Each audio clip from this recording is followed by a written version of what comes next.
Good evening. I'm Alex Fraser, producing director at Bucks County Playhouse, and welcome to tonight's edition of Word of Mouth Live. We're actually on stage today. We had a special private live concert. It was great to be back in the theater, but we're happy that you're there and joining us tonight.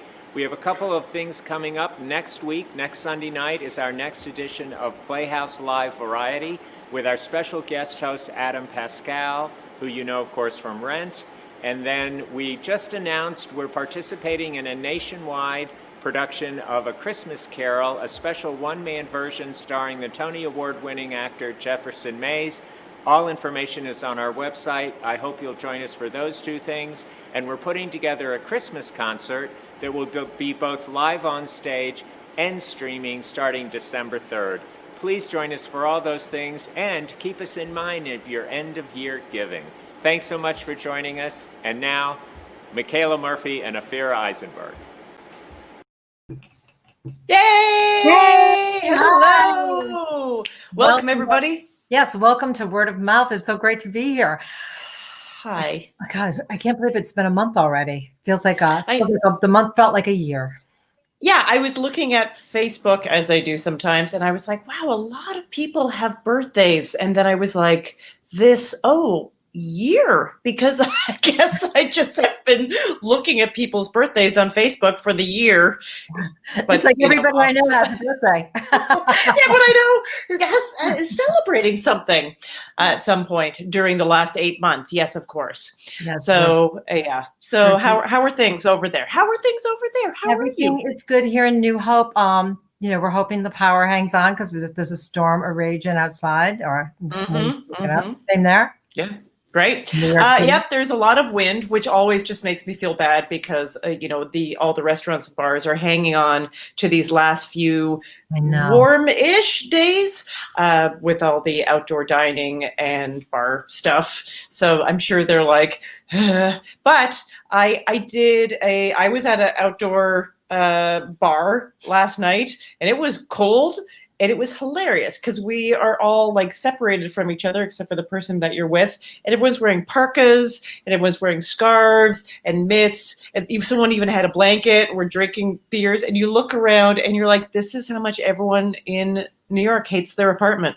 Oh, absolutely. It's like, yeah, like, they'll just get out. I'll bring a little power pack and have my electric blanket and we'll be all set to go. Yeah. Yeah. I actually I got a targeted ad on Instagram for a heated mask. Oh no, really? Come on. Yeah. Well, you know what? That makes sense. That's where we're at. Yeah, that's where we're at. It's a good idea. Mask with temperature settings. That's right.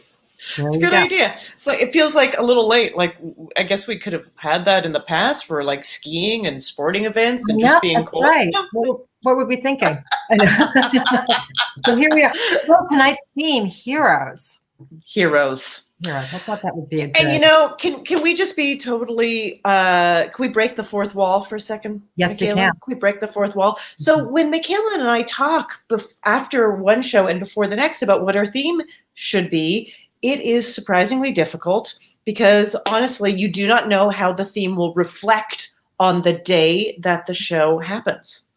So, you sort of, you're thinking of things all the time in both ways because you don't want it to be divisive. You don't want it to be like, well, that was the worst idea. Yeah, we can't do that one. It's like, oh, no, no. Yeah, it seems like, that would be provocative and provoke some cool stories. And then you're like, absolutely not. Yeah, bad timing. But I feel like Heroes is good.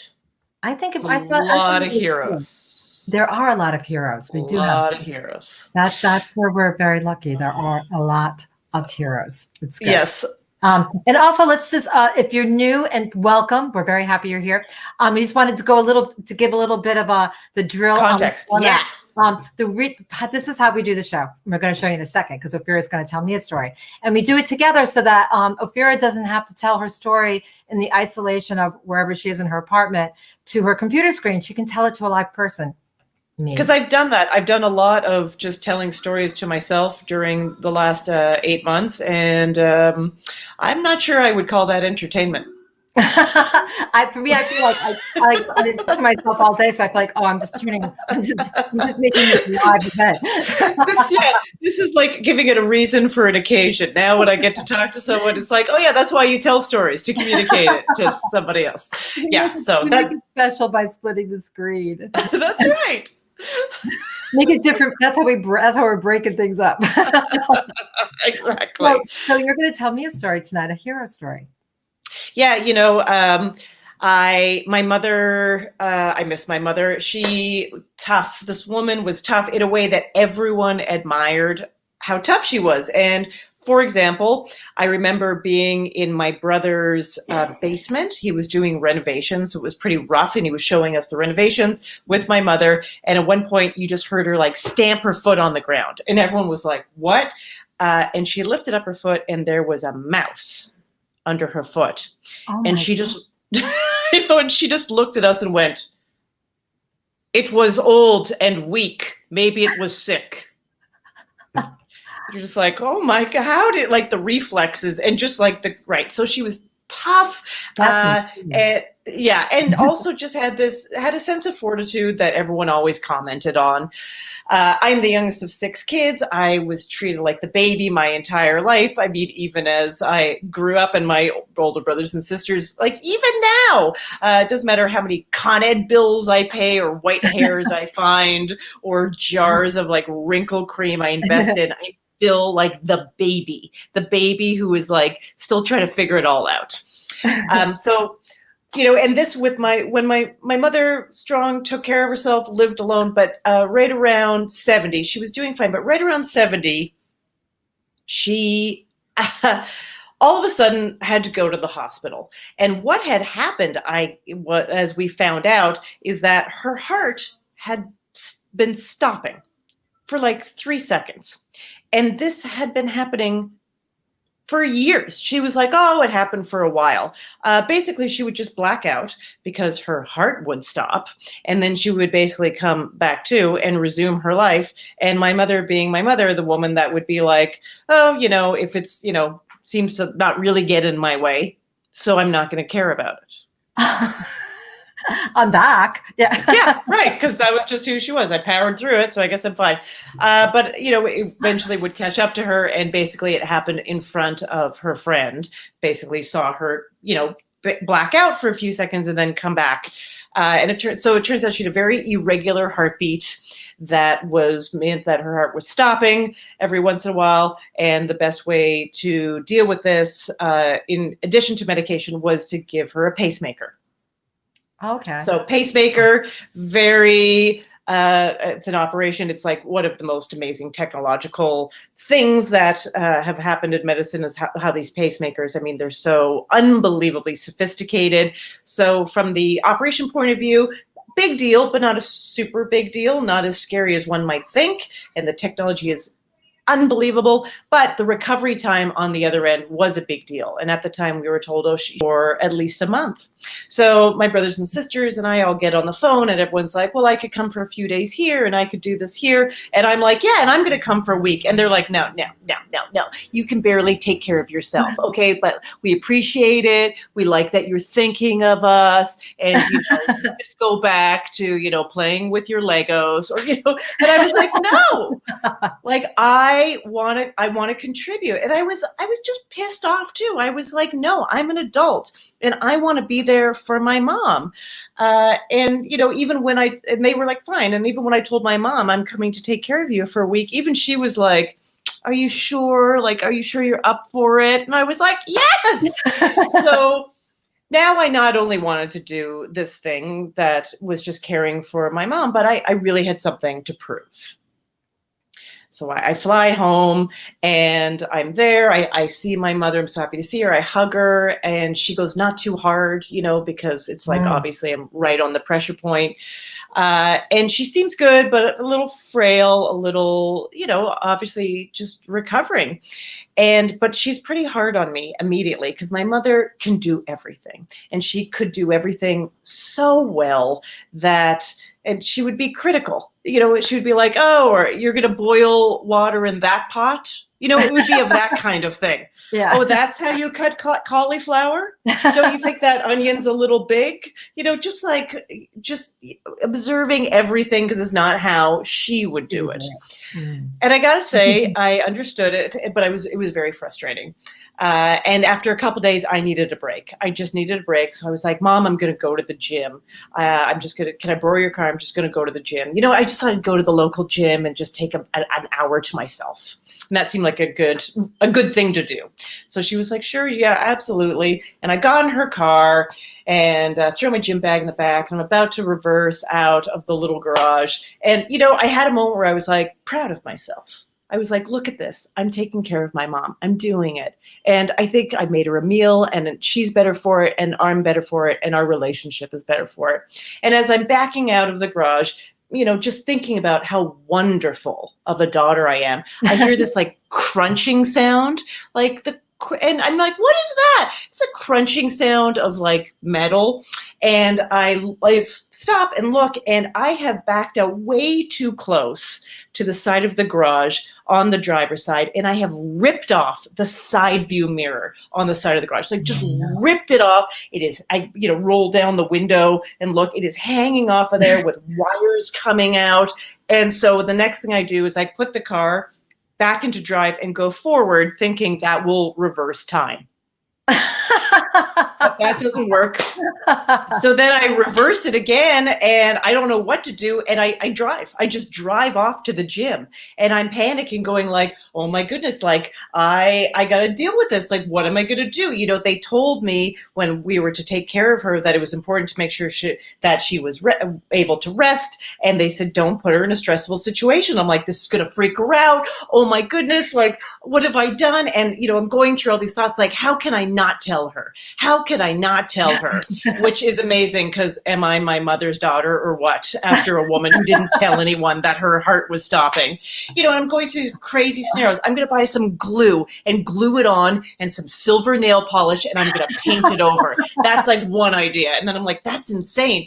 And then another idea is, I'm going to tell her it's a hit and run. I go through this elaborate story in my life. Yeah, okay, I was a hit and run. I was at the gym, and I parked here, and and then I came back, and and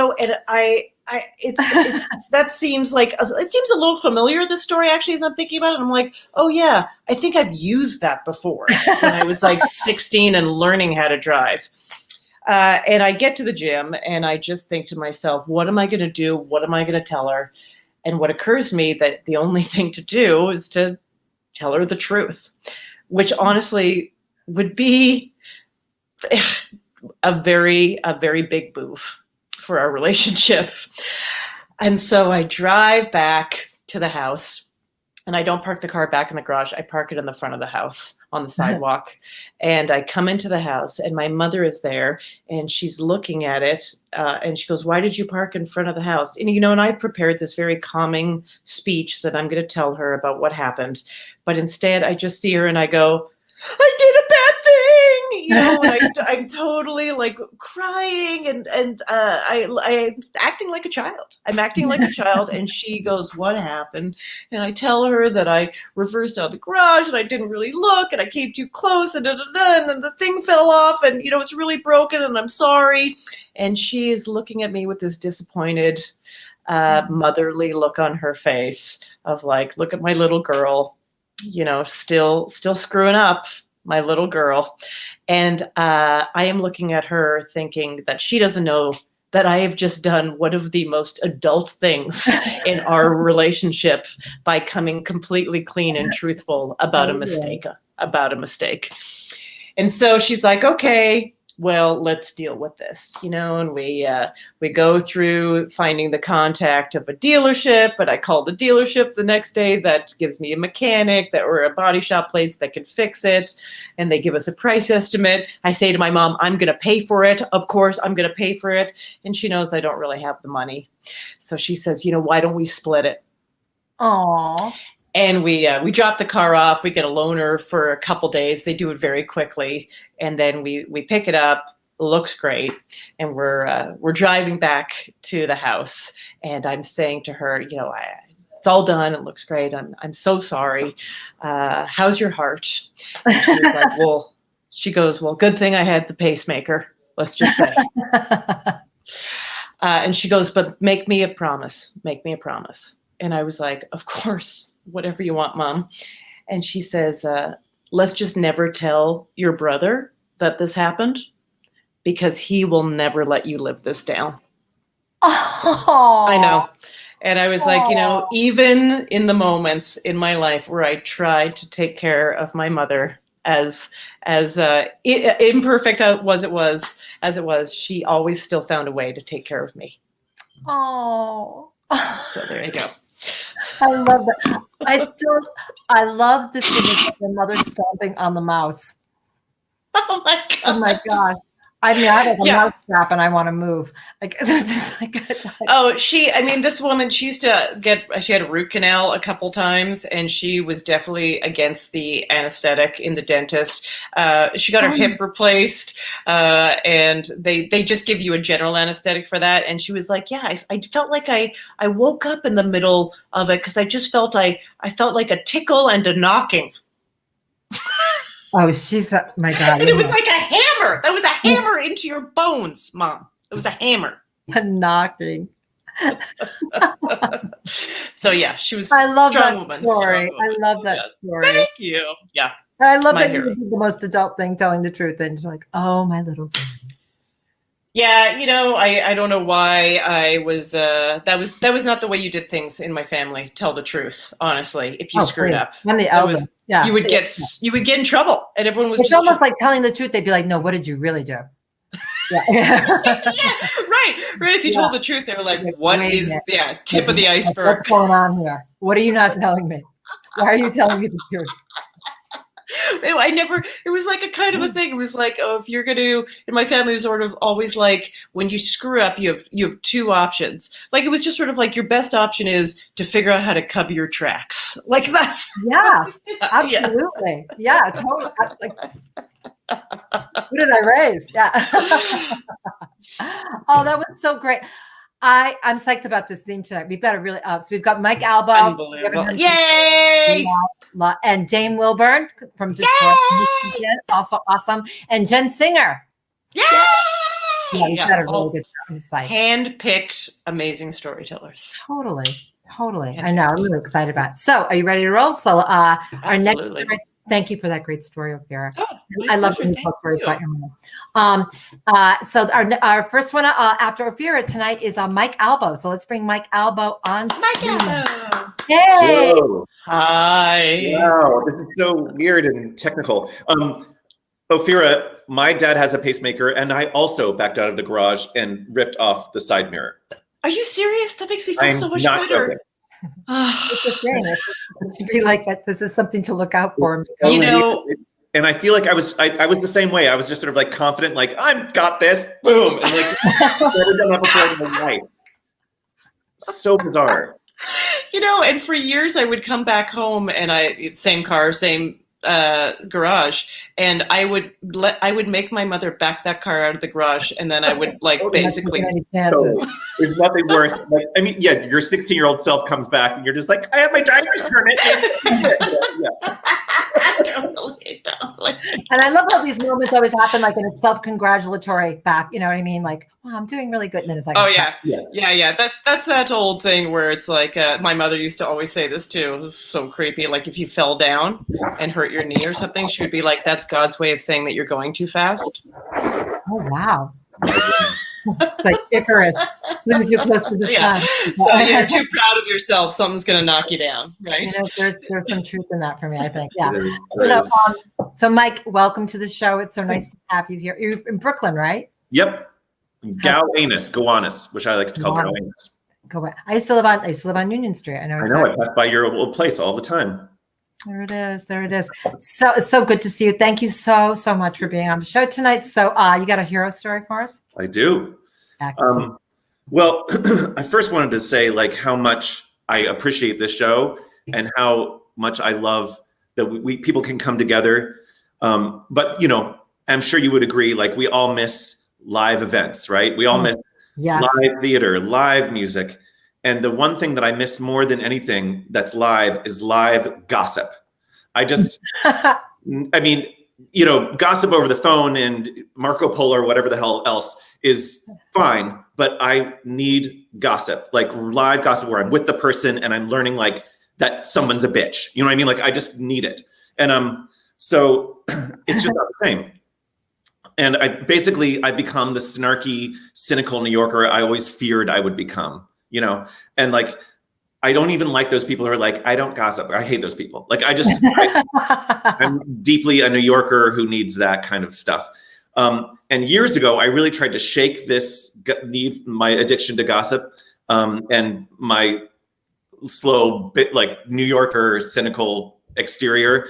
And it was around 2005, and I know I had moved far past from my like Mary Tyler Moore, you know, I'm gonna make it here in New York. Like I'd been in New York for about 15 years at that point, and I'd become like, I had moved into my Betty Davis in All About Eve years. Like, how nice for you. You're getting married? How nice for you. You know, and so I was like, okay, I've got to try to find a way to just sort of center myself and, you know, move on and like stop being so bitchy and cynical and gossipy. So a travel writer I know recommended I was going to Hawaii for a gig, and a friend of mine recommended, go to the Big Island. There's this spa hotel on the Big Island of Hawaii, in the Puna area, which is a very like more like less, it's like a rougher area of the island that isn't built up. And it's like less touristy, and it's like near the it's like near the active volcano of the island. It's a rainforest side. And so I flew to Hilo, the airport in the town, and got in my rental car. And within about an hour, I drove to this resort, which was on the very end of this road, right when the electricity stopped. Like, so it was like the last place where they had electricity. And it was this lovely place that had a pool and a sauna and this vegetarian food. And there were like all sorts of people there. There's like these people doing a dream workshop that were there. And like, it was just very like centering, you know? And I was like so excited to go there and like start my de-cynicalizing cleanse, you know? And I was going to have uncomplicated food and like uncomplicated relationships. And I was going to refrain from gossip, you know?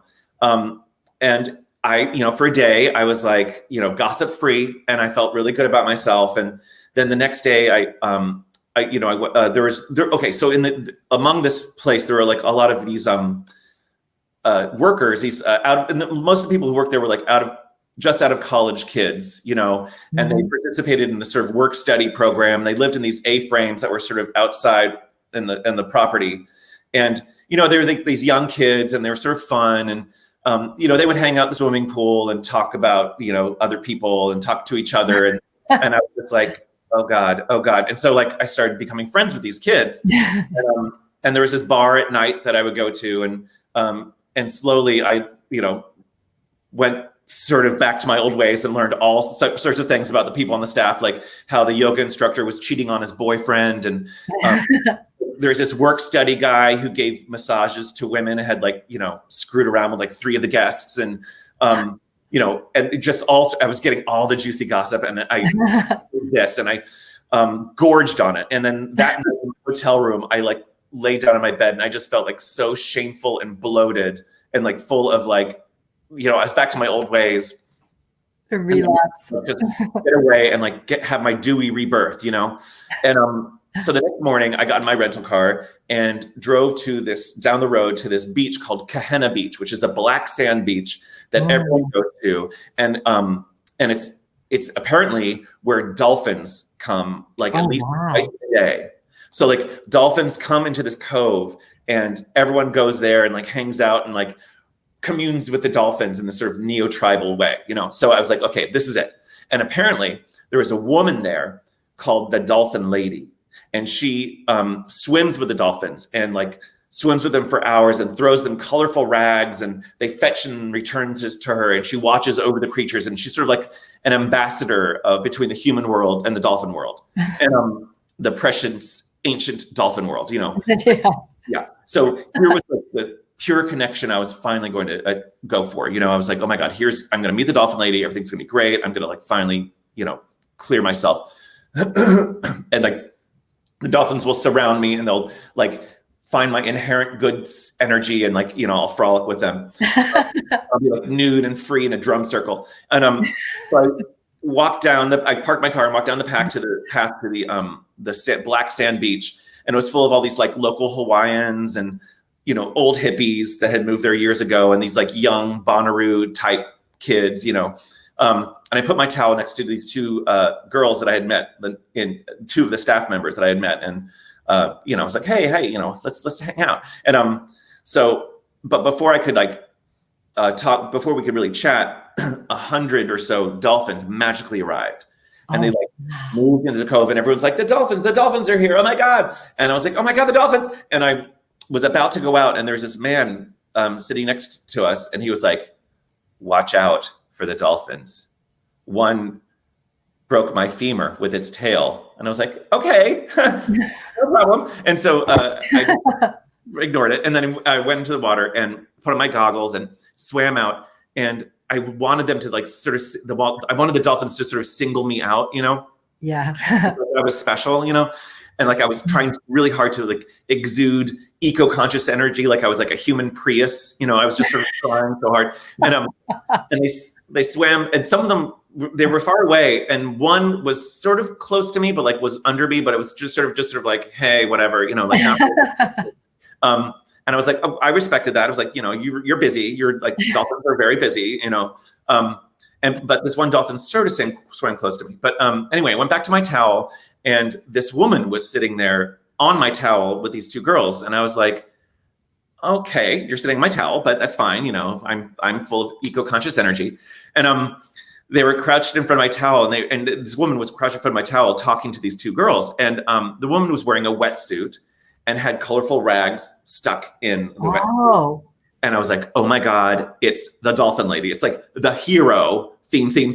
It's the hero of the ocean, right in front of me. I was like so excited. And she like, I was so excited. I couldn't wait. I couldn't believe I was meeting her. It was like meeting Jane Goodall or something, right?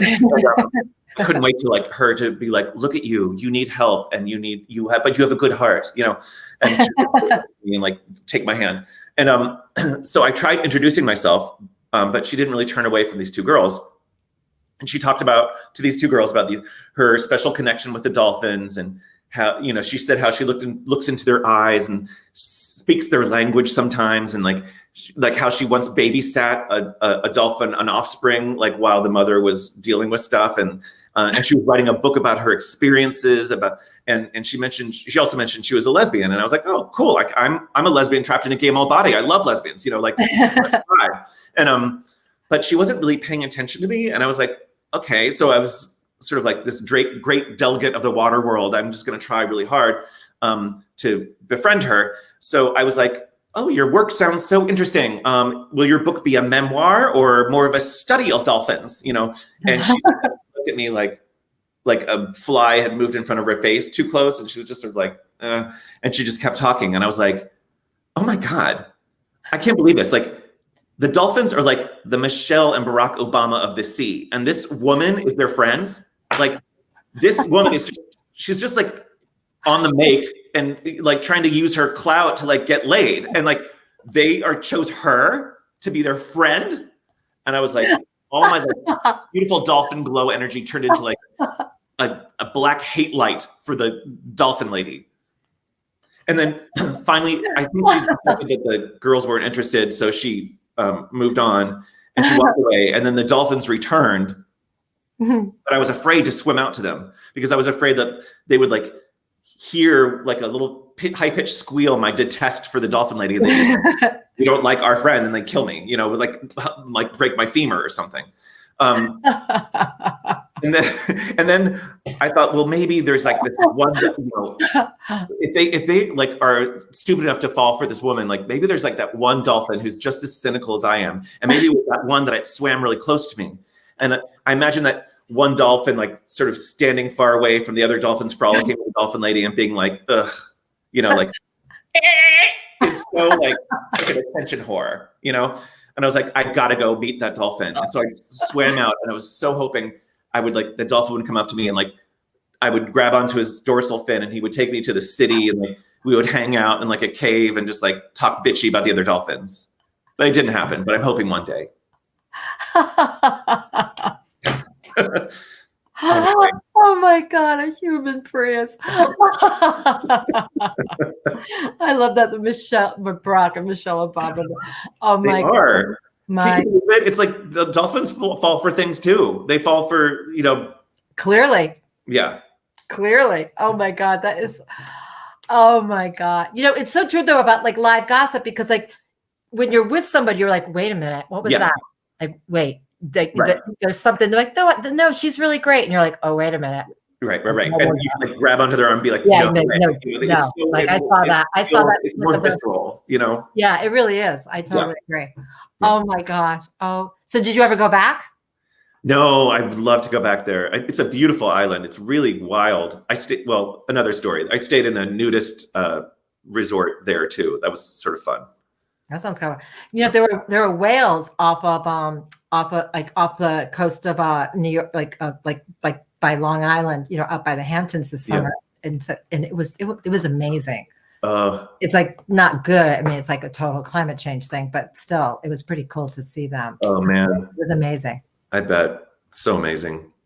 I didn't see the whale lady, but there. Whale lady. Maybe we could, maybe that could be our job. I can't decide. I would be your cynical dolphin. I'm just gonna say that. I would. I love that one. It's just like, please. Oh my! I mean, they're more intelligent than us, so maybe they're all cynical, but they're just better with like the face. Do you guys remember that movie, The Day of the Dolphin? Did you ever see that movie with George C. Scott? And they were like, they would like talk to him. He was kind of like the original dolphin lady, but it was George C. Scott. And he'd be like, Spot. And it's just like whoever the dolphin lady or the dolphin man is, like as a person in life, is never the person it should be. Right. I know. Because the dolphins didn't choose that person. I know. It's like you want all of them to be like Jane Goodall, who's like one of the most marvelous humans ever, but she's so rare, It's that's a good, she chose that. Some of my best friends are. Thank you very much. Oh my goodness, that is so funny. I know. I want to find I've got to find the dolphin that's hanging out at the back of the club smoking with the crew. Those are my dolphins. Exactly. On the side of the bar. Like, I'll have another Manhattan. Just waiting for it to be revealed. Yeah, please. Yeah. Algae shots around here, Oh my God.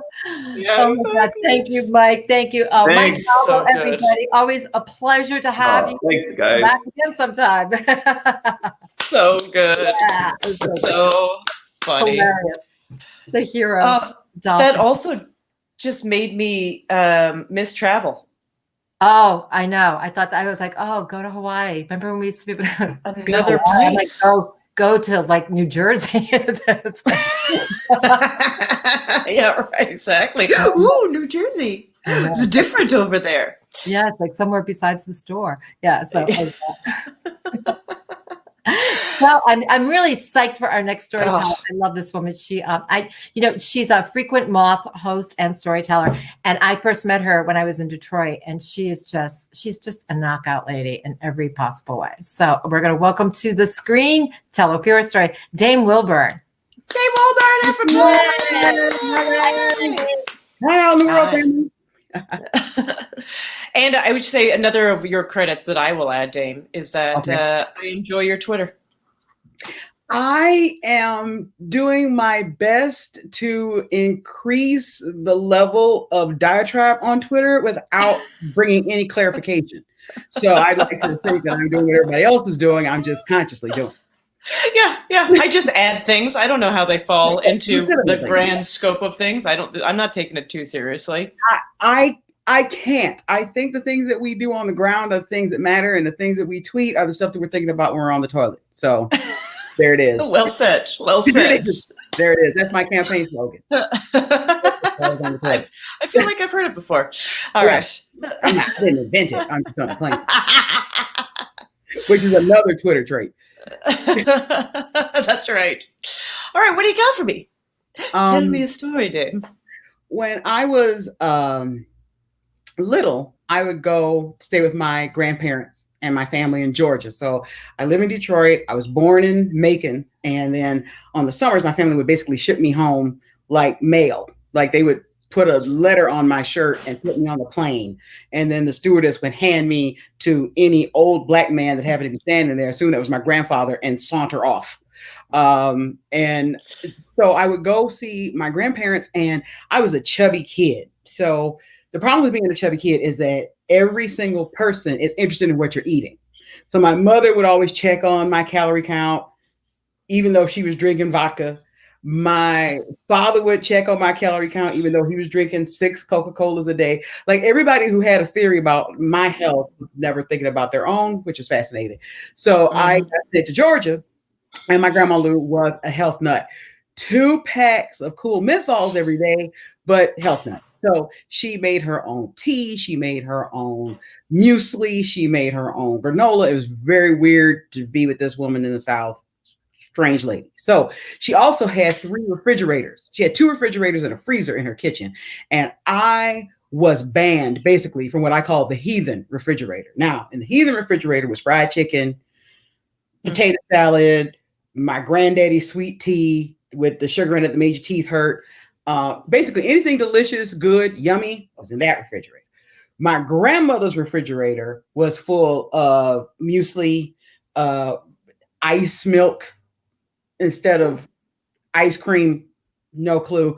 And easily when you're a kid, the worst beverage on earth, tab.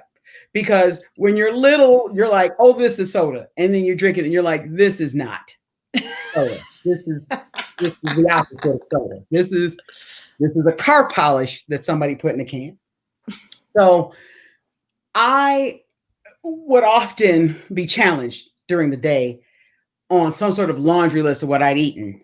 Now, she would go and take care of people and was a nurse. And so she'd go to people's houses and make sure they took their medication and clean their houses up, do the laundry, whatever. And she would make me lunch. Now, my grandmother's idea of lunch was based on what I like to refer to as senior lady lunch. So I'd have tuna salad wrapped in iceberg lettuce with a wedge of lemon on the side. Or she'd make me a Southern treat, I think, pear salad, which is canned pears.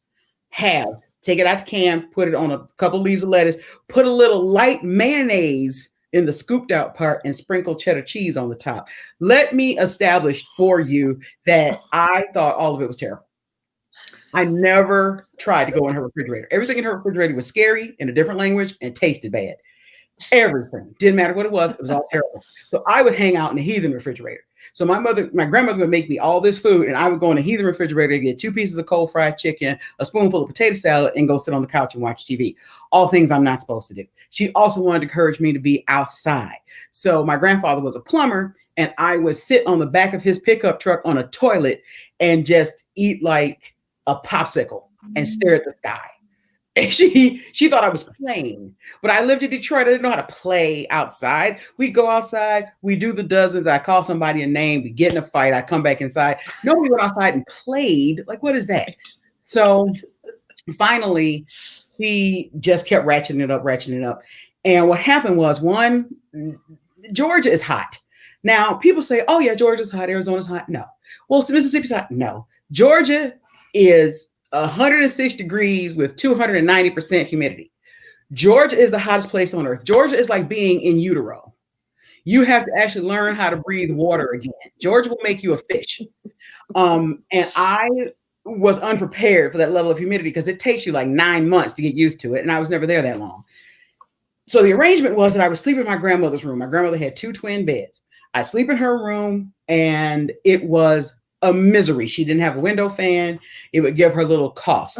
We'd have to watch Dallas. I can't express to you what it is like to watch Dallas when you're like 8 years old. I don't care about any of these people, and they live in Texas, and I don't care. Knots Landing, don't even want to touch it. So it had been an absolute misery for at least a week and a half. And finally it rained. And when it rained, the temperature dropped to like a cool, sleepy 92. But there was no humidity, so it felt like Christmas time. But I'm sleeping in my grandmother's bed, and for whatever reason, she had wrapped her mattresses in plastic. So I am sticking to everything. I'm sticking to my pajamas. I'm sticking to the bed. I'm sticking to the sheets. I'm sticking to everything. And I'm just like, please, can I go sleep with granddaddy? So my granddaddy had a box fan in the window because he's human and normal. And he had a huge bed in his room and then a twin bed that he slept in. So I crawled into the big bed and fell asleep. Now, my grandfather was a plumber, one of the first Black journeyman plumbers in the state of Georgia, and he owned a lot of property, and he had tenants. So he would go and take care of their houses, pull the plumbing, do whatever. And he's out at night. So sometimes he'd be home before Dallas came on. Sometimes he'd be home at dinner. Sometimes he wouldn't be home till 1 or 2 o'clock in the morning. When I got older, I found out why. We're not getting into that right now. So I am laying in bed, and my granddaddy would come home and see me and just slide me like a bag of chips. So I just he turned the TV on in his bedroom, and I'd watch the Honeymooners and just eat chips. Now, mind you, I'd be dehydrated as hell in the morning, and I would look like a piece of beef jerky. And I would be in the bathroom with my hand cupped, just guzzling water. My grandmother's like, oh, okay, y'all think you slick. And then if he went out again, I might get a hot dog. He might stop someplace to grab hot dogs on the way home, and I'd be sitting in the bed eating like a New Way hot dog with coleslaw on top of it. He might go, and this was my favorite night, he'd go to Krispy Kreme. Not when Krispy Kreme became national, but when it was just in the South and they knew what they were doing and they weren't playing. And so my grandmother would wake up in the morning to wake me up, and I would be literally curled around a dozen Krispy Kreme donuts in a box like a panda with like a half of one in my mouth asleep. So really about halfway through the summer, my grandmother just snapped. We have got to get her on a regimen. We've got to get her on health food. We've got to stop feeding her stuff. And my granddad had been out again that night, out in the world, and he came home and he brought me another box of donuts. And my grandmother jumped up and went off. Now, mind you, Lou Parker my grandma was about 5'3" and weighed maybe $150 on a good at her heaviest, but she was not to be played with. Nobody messed with. My grandmother was a short order cook in the 50s when women didn't have that job. In Georgia, where Black women certainly didn't have that job, my grandmother would hit you in the head with a wrench and walk off like she did nothing. So my granddaddy was terrified of her. Everybody was. And she was in his face talking to him about my snack treats and my eating habits and all of this. And my granddaddy pulled himself up to his full height and he said, now listen here. That gal's mama is big. Her dad is big. Her daddy's mama is big. Every woman on that side of the family is big. That gal gonna be big. Now, you can make her whole summer miserable, or you can just accept the fact that that's who that baby is and love her anyway. Now, it's over a box of donuts and it seems small, but my grandfather was the first person who stood up for me. Not just stood up for me like it's okay for you to be you, but stood up to other people, one of the most fearsome people in the world, my grandmother, and told her, you need to accept her the way she is. She's fine the way she is. You love her anyway. Don't make this an issue. And my grandmother stopped counting my calories. She stopped checking to see what I'd been eating. And she would just look at me every once in a while when I'd grab a glass of sweet tea and she'd say, Lord, that gal she just gonna be big. That's just the way it's gonna go. And I guess we just all got to get used to it. Now I'm still working on that level of self-acceptance, that level of knowing who I am and where I am in space and all the rest of that. But my grandfather saved me that day and gave me permission that no matter what I turned out to be, it was okay, because that's who I was going to be anyway. Oh, amazing. Dame, You know, I have had the privilege of hearing a few of your stories, and I will say that you are a genius with taking. No, really, I feel like you obviously paint beautiful pictures with words, but also, you take us in one direction and then you take us in another. That is the depth and the heart and the meat of the story in a way that is, well, extremely satisfying. But I also so good. I feel like I know those people. Like it's just Luke Marker. It's just so great. And Tab. I haven't heard about Tab since. They just stopped. They just recently stopped. Good. That's good. They finally weren't getting enough market share because there are only two. There's only two brands of soda in the world that we all just sort of turned our backs on and didn't talk about anymore. One was Tab, and the other one was Fresca. I was going to say Fresca. Fresca went, yeah, I'm out. No. No. Oh God. Because their whole marketing scheme could have just been Fresca. It's cold. Like that's all they had. It wasn't good. It was just cold. Like that's it. That's it. Yeah, totally. Yeah. And outside of flying, when did you ever get it? Like the last time I had a Fresca, I was on a plane. Right. I was going to say it's like the Miller Lite of the soda world.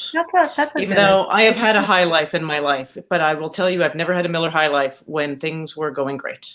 I am a fan of Miller Genuine Draft, Miller High Life. I went to college in Michigan, in Adrian, Michigan. You drank what you got. Yeah, right. There was no shopping. And that's kind of like what Tab and Fresca were. It's like that's what was there. That's what you drink. I'm not even going to mention, like some of y'all from Michigan, y'all know Little Kings. You never even heard of Little Kings. It's a beer that comes in a bottle about that big, and it's horrendous. All of the things I've ever done that I regret, in college, I was drinking Little Kings. Little Kings. I would open the first one, and my buddy and I would look at each other and say, "Here's to seeing you in the emergency room," and just smack it. You already knew. But I want to go back to I love your grandfather. Oh my God, what an amazing gift he gave you. It's amazing, right? It's like that. It's donuts, right? It's that one thing, but it changed your life. Yeah, and it's personal family history is always weird, but it turns out that he was not related to me by blood. Oh wow! So he was just like this caretaker. But knew you, saw you, really saw you. He saw me and never treated me differently than my cousins. Like I was grown when I found out that my mother had a different father. I always recognized him as my granddaddy Smokey. He ran Smokey and Son Plumbing Company, and he had 2 lines going into the house, and one was a business line. And we would crack up because we used to have competitions between me and my cousins to see who could imitate the outgoing message the best. Because it was hilarious. What was it? Hello, this is Smokey and Son Plumbing Company. I am sorry that we are not here at the time of your call. Leave your name and number, and we'll get back to you. Thank you. It was the singing on the hello and the thank you that it killed me every time. I am 49. My granddaddy died when I was in college. I have not heard that message played easily since 84, 85. It's in my head perfectly. Because it was the funniest thing you ever heard in your life. I love it. We're not here at the time of your call.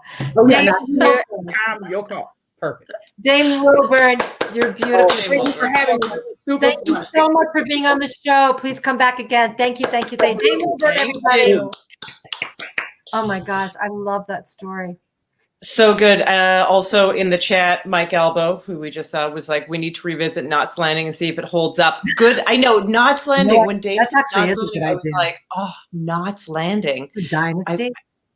Dynasty. Yeah, that was my older sister loved that stuff. And I remember watching it, when I was young too, because it was like one person had control of the television, and that's why you just watch whatever what was that called? Dallas. Dallas was the one. Dallas. Who killed everybody? Who killed Jay? Oh my gosh! Now we're like living in the 80s. Right? Yeah, exactly. Like, oh yeah, here we are. Oh my gosh, that's hilarious. Okay, so next up we have Jen Singer. Our final storyteller. Hey, Jen. Hi. How are ya? Good to see you. Nice to see you too. Nice to be seen. Where are you tonight? I'm at the Jersey Shore, and I hope that the wind doesn't knock the power out in the middle of this. I just heard, you know what? I just heard thunder. It's November, of course, thunder. It's a thunderstorm rolling in. So, yes. Who knows? But this is a crazy year. You know, frogs could fall out of the sky. Yeah, probably. So, have you got a hero story for us? I got a hero story for you, and it starts back just this April. I was sitting in my lazy boy, and I was recording a video for one of my writing students, not realizing that my heart was shutting down. And if it weren't for an urgent care doctor, I wouldn't be here right now. Oh my God. So back in February, back when, COVID was just one guy from Wuhan, I had bronchitis. There were no tests, right? Oh, yeah. I was sick for a couple of weeks, but it felt just like bronchitis, and I was sick for a couple of weeks. But then by the beginning of April, I started to get sick again, but sick differently. I was having shortness of breath. I had to take breaks between flights of stairs, even though I had just hiked Sedona with my two sons who were in their 20s. So I called an urgent care doctor, and she said, you had gone to Boston by train and you had flown to Seattle by plane, and your son came home from school in New York City, which was a hot spot at the time. Let's get you a COVID test. So I went to her urgent care center, and at that time you pull up in the parking lot like you're at a hamburger joint and the nurses come up in full PPE and then impale your brain for your first COVID test and sent me home. But I didn't get any better. And of course the tests take a while. And that day in the chair, I started to get pain in my ribs. So I called the doctor back, and she said, I think you might be having a gallbladder attack. You should go to the ER. Oh, no. Well, I didn't want to go to the ER. It was the first week of April in New Jersey, the height of the pandemic. There was COVID there. I didn't want to catch COVID, but I knew I had to go. And I knew that my son, Nick, who was a senior at the School of Visual Arts, but home with me, was going to have to drive me. And I knew I was asking him to do something very big for me, because when he was 10, I had stage 3 non-Hodgkin's lymphoma. I had a tumor the size of a softball in my left lung, and I was in the hospital a lot. And back then, his father, who's now my ex, was the one who would take me to the hospital. Oh my God. Nick was the only one here with me. His brother was still up in college. He was going to have to take me. So I took out an envelope and I wrote on the back the passwords for my computer, the mortgage company, the utility bills. I didn't know what was happening. And I handed it to my firstborn, the kid who, when he was in 4th grade, his teacher said it was like he had the weight of the world on his shoulders. And then he drove me to the ER. And I was so preoccupied with getting inside and what it was going to be like inside that I almost didn't hear him. As I was getting out of the car, he said, "I love you, Mom." I went into the ER, and boy, was I glad that he was not allowed to come with me. No one was allowed to come in because they only had room to put me into a pediatric ER room with the little cartoon animals on the walls. God. And 3 healthcare workers came in, 2 nurses and 1 doctor. Full PPE, and they're watching my EKG. Now, I'm a trained medical writer, so I know everything that they're saying. And they're saying, 1st degree block. No. 2nd degree block. No. 3rd degree block. I was having a 3rd degree heart block. That's where the electrical system of your heart just stops communicating, and then your heart would stop pumping. It was the 2nd near-death experience of my life. And if I didn't get a pacemaker at 53, I wasn't coming home. So they did a whole bunch of tests, echocardiogram, blah, blah, blah. They did a rapid COVID test, which at that point was taking 24 hours to come back. They sent me up to the COVID room where 2 oncology nurses, my people, were there to take care of me. And they knew that I could unplug all of my wires, take my IV, go to the bathroom, come back and plug them all back in, because I had been on the oncology floor, and they wouldn't have to keep coming back in and out and change their PPE when I had to pee. Oh my God. So the next day, the COVID test comes back negative. So they wheel me down to the cardiology floor, where I learned very quickly it is not the oncology floor. So when they on the cardiology floor say, hey, any pain, don't go, yeah, kind of in my chest, because all of a sudden I had 9 healthcare workers around me just to make sure that I didn't have cardiac arrest. It was like SEAL Team 6 had showed up. Whoa. Whoa. They put on defibrillator paddles on me just in case. And then they left. And that night, a nurse watched my heart rate on the monitor go down 41, 40, 39, 38. She said if it got to 35, she was going to paddle me. But it never did. I had the pacemaker surgery the next day, no problem. Had to stay overnight, one more night. Now I'm on the 5th day in the hospital on the cardiac floor. I'm getting ready to leave. I'm going home. I have a new lease on life, and my phone rings, and it is that urgent care doctor. My COVID test from the week before had come back, and it was positive. And she said, you beat cancer and you beat COVID. God must want you around here for something important. So now I have to tell the nurse that Typhoid Mary's been on the cardiac floor all week. That's right. Oh, no. She comes in full PPE. I'm crying behind my N95 mask. And she says, you know what, honey, we just assume everybody has it. She put me in a wheelchair along with my lunch and brings me back to the COVID floor. This time, though, they put me in a corner room where there's this fan in the window it looks like it belongs in an indoor soccer facility. It's pulling in air off the river, which has white caps on it. It's 45 degrees in there. I put on a parka. She hands me 4 warm blankets, and she says, don't touch the fan. That's for the safety of the nurses and the doctors, and left and shut the door. Wow. It took all day, but I finally got released. And when I did, I walked out in the hall, and there are all these nurses. Now they're in like these jumpsuits. They look like Ghostbusters who are on call. And they're congratulating me because I'm leaving. And I said, you know, I beat cancer and now I beat COVID. And as I got on the elevator, they started clapping for me. So I get downstairs and Nick picks me up, my son. Oh. I have to go home to a 2-week quarantine. So I'm trapped in my room. He brings me food. He's cooking for me and he's leaving it at my door going ka-ching, ching, like he's my warden. He was taking care of everything in the house. He brought in the presents and people were sending me stuff. He fed the cat. He took care of the house and he took care of me. And he's still taking care of me because in the end, COVID gave me heart failure. And sometimes I wonder if the weight of the world is still on his shoulders. Because some healthcare heroes, they dedicate their lives to making sure that you can continue to live your life. But some healthcare heroes are the ones that you keep living for. And I just want to say, I love you too, Nick.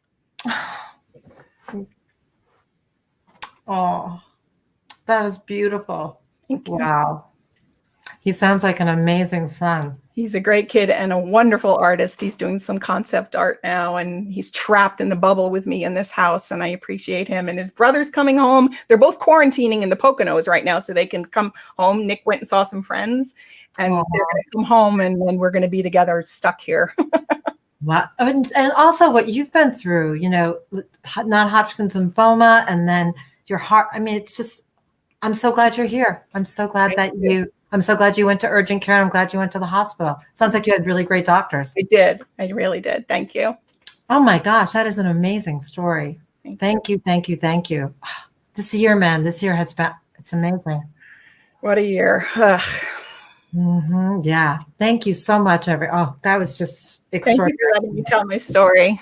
Oh my gosh. Thank you so much for coming and telling the story. I think that's an amazing story to hear. There's another side to this too. We really are. Thank you. So let's bring back Ophira, and she's going to come back in a second. Maybe she lost power. It's just been one of those. It's been one of those. There's thunder and lightning here as it is. Let's see. Yep. Yeah. The internet has gone out from Michael too. That's why. Oh my God. We can't bring everybody back. So our producer, Michael Troutman, who's the director of marketing at Bucks County Playhouse, my power is still here. He lives right down the street from me too. So his power has gone out. So it's you and me, Jen. So the perfect lineup in the right order. Well, yeah, you know what? It actually really worked out because I'm going to read, Jen, you are amazing. And Dame said, we are so blessed to have you, Jen. And we are blessed to have you. And thank you so much for coming to Word of Mouth and telling your story tonight. And also thank you so much to Mike Albo with the dolphins. May you find your dolphin totem when he understands you. The cynical one hanging out alone in the waves. And Dame Wilburn, thank you so much. And I loved that story so much about like honoring your true self. And it's so beautiful when people see it. And that's what I felt about your story. It's like you see your son, and it's really great. So thank you everyone tonight for watching. I can't even turn this off. We don't know how to get out. Help us. I'm going to be here all night. Well, you know, what's kind of interesting though, is that it keeps going. So that's a good thing. I think we just leave the studio. So thank you all so much for watching. Our next show is December 13th. Theme to be determined, because, you know, who knows where we'll be in a couple of days. But thanks to Mike Albo, Dame Wilburn, my co-host Ophira Eisenberg, Michael Troutman for making it all work until the power went out, and to you, Jen Singer, for an extraordinary story. Thank you, everyone. Good night. Thanks, everyone. Good night. Bye-bye. Bye.